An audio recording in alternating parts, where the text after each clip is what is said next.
Operation सिंदूर आणि सीमेपलीकडच्या पाकिस्तानच्या दहशतवादाविरोधात जगभरातील देशांमध्ये भारताची बाजू मांडण्यासाठी संसदीय कामकाज मंत्रालयानं सर्वपक्षीय शिष्टमंडळाची घोषणा केली। मात्र या शिष्टमंडळामध्ये शशी थरूर यांचा समावेश केल्यानं वादंग निर्माण झालाय। काँग्रेसनं दिलेली नावं वगळून शशी थरूरांचा समावेश हे सत्ताधाऱ्यांचं गलिच्छ राजकारण सुरू असल्याची टीका काँग्रेस नेते जयराम रमेश यांनी केली आहे। तर शिष्टमंडळातील नेते डोनाल्ड ट्रम्प यांच्या मध्यस्थीबाबत प्रश्न उपस्थित करणार आहेत का असा सवाल संजय राऊतांनी केलाय। त्याचबरोबर इंडिया आघाडीच्या नेत्यांनी प्रदेश दौऱ्यावर बहिष्कार टाकावा असं आवाहन सुद्धा राऊतांनी केलं। जो हमने 4 नाम दिए तो उन्होंने 4 और नाम जोड़े हैं जो हमारे लिस्ट में नहीं है। हमारे लिस्ट से एक ही नाम लिया है, आनंद शर्मा जी का।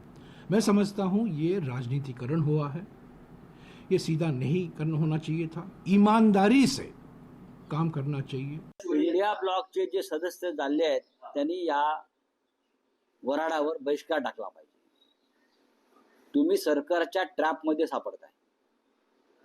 सरकारने जे गुन्हे आणि पाप केलेलं आहे बरं का, त्याची वकिली करायला तुम्ही चाललेला, तुम्ही देशाशी वकिली करायला चाललेला नाही। मला याच्यावरती एवढंच म्हणायचं आहे की शशी थरूर सारखे सिनियर लीडर ज्यांना गेले अनेक वर्ष एक्सटर्नल अफेअर्सचा एक एक्सपिरियन्स आहे, मोठ्या चांगले ते लर्नेड खासदार आहेत, एज्युकेटेड खासदार आहेत, ते त्यांची बाजू चांगल्या प्रकारे भारताची मांडू शकतात।